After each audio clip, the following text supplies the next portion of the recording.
Welcome, friends! Today we have a very special topic that has been part of American history, the iconic performances of the artists who have had the honor of singing the national anthem at the presidential inauguration ceremonies. Every 4 years, when a new president takes office, the event becomes a party of patriotic celebrations, and of course, music cannot be missed. From the majestic rendition of the legendary Aretha Franklin to the electrifying voice of Lady Gaga, the anthem has resonated in the White House by the hand of some of the biggest stars in entertainment. But how has this musical event evolved over the past few decades? Which artists have left their mark on this symbolic moment for Americans? Today we find out. Let's start with a look at the first presidential inaugurations. In 1961, John F. Kennedy's historic inauguration was accompanied by a stunning performance by Marian Anderson, one of the most influential singers in the history of classical music.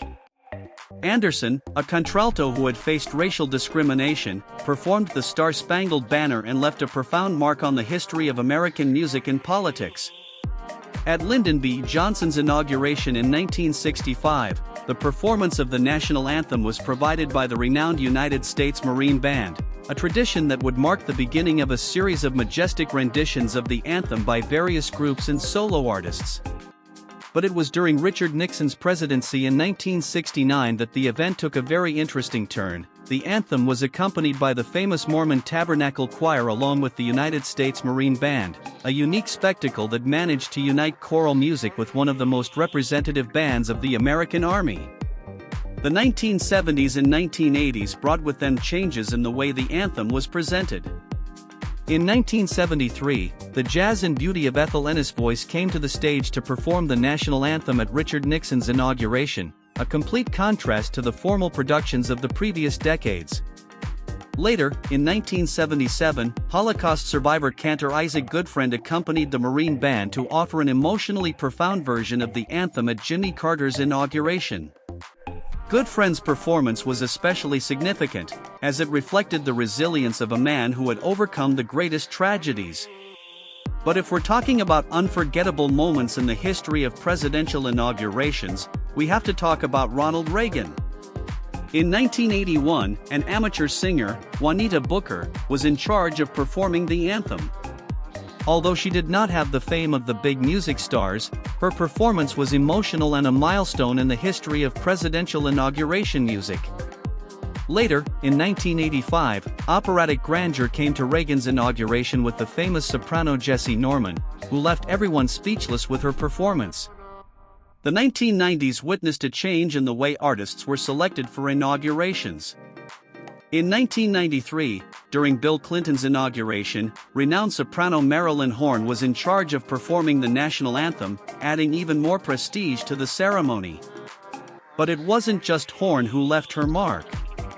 In 1997, the event was graced with a new performance, this time by Santita Jackson, daughter of the Reverend Jesse Jackson, accompanied by the Resurrection Choir. At that same event, Jessie Norman also had the opportunity to delight the audience with her powerful voice. As the 21st century progressed, artists began to take on more of a role. In 2001, George W. Bush's inauguration featured Alec T. Malley, an Army sergeant, who sang the national anthem. In 2005, Bush's second inauguration featured the power of Susan Graham and Denise Graves' voices joining in the performance of the anthem, while Air Force Sergeant Bradley Bennett closed the ceremony with a grand rendition. Barack Obama's inauguration in 2009 marked the beginning of a new era. Obama's first inauguration was accompanied by a historic performance by Aretha Franklin, who not only sang the national anthem, but also became an icon of African American culture by performing a soulful and emotional version. In addition, the Navy Band Sea Chanters also performed at the inauguration. In 2013, Obama's second inauguration shocked the world with Beyoncé performing the national anthem. However, Beyoncé was the protagonist of a controversy when she revealed that she had synchronized the pre-recorded recording of the anthem, which caused a stir among the media and fans. In 2017, at Donald Trump's inauguration, the young singer Jackie Evancho was in charge of performing the anthem, continuing the tradition of choosing well-known artists, but still outside the list of megastars. The inauguration was followed by a series of performances, but did not reach the magnitude of other previous ceremonies. And finally, we come to Joe Biden's last inauguration in 2021, a historic event marked by the performance of Lady Gaga, who performed the national anthem with her unmistakable style and impressive force. This moment was accompanied by performances by Jennifer Lopez and Garth Brooks, making it clear that music remains one of the greatest symbols of unity in the most crucial moments of American politics. Over the years, we've seen the U.S. national anthem covered by artists of all kinds, from classical musicians to pop and rock singers. Each performer has left their mark, and each performance has been a reflection of the times we lived in. What do you think? What is your favorite rendition of the national anthem at presidential inaugurations? Leave us your comments and don't forget to subscribe for more content on history, music, and politics.